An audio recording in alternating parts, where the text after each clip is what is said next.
नमस्कार, स्वागत है आपका हमारे YouTube चैनल कथा कलश में। आज हम सुनेंगे राजा विक्रमादित्य पर शनि की 7.5 की कथा।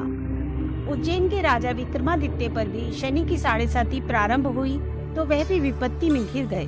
पौराणिक कथाओं के अनुसार एक बार राजा विक्रमादित्य शिकार के लिए निकले।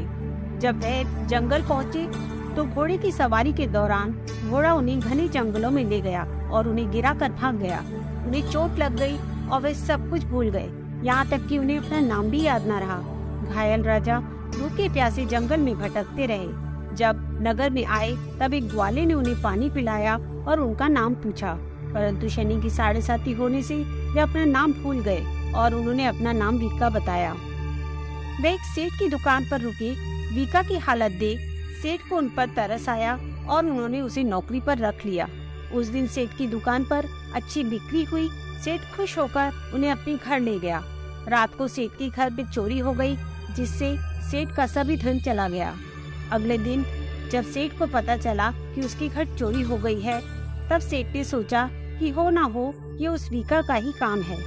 वीका को चोर समझ सेठ ने कोतवाल बुलाकर वीका को पकड़वा दिया। कोतवाल वीका को लेकर उस नगर के राजा के दरबार में गए और पूरी बात बताई। अब राजा को भी यही लगा कि चोर वीका ही है और राजा ने उसे कठोर सजा सुना दी। वीका को 10 कोड़े लगवाकर नगर के बाहर फिकवा दिया। वहाँ नगर के बाहर वीका को एक तेल पिरोने वाला मिला। वीका की दशा देख उस तेल पिरोने वाले ने अपने तेल पिरोने के कोल्हू में वीका को काम दे दिया। अब घायल वीका किसी तरह कोल्हू हाँकने में जुट गया। एक दिन कोल्हू हाँकते हुए वीका मल्हार गाने लगा। उसी समय नगर की राजकुमारी मनभावनी वहाँ से होकर गुजरी। तब उसने वहाँ वीका का गाना सुना और मोहित हो गई।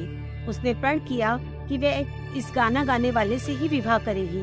अगले दिन वीका का पता लगाकर उसके पास पहुँच गई और उसने वीका को मन की बात बताई। उसी समय राजा की शनि की दशा समाप्त हो गई और वीका बड़े राजा विक्रमादित्य को अपने बारे में सब याद आ गया।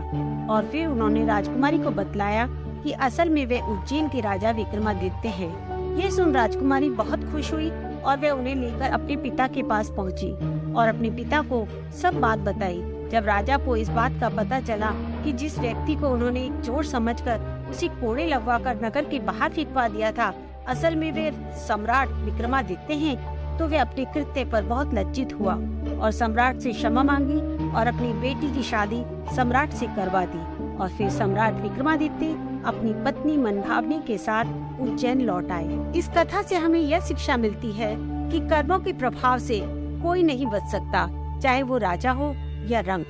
धन्यवाद।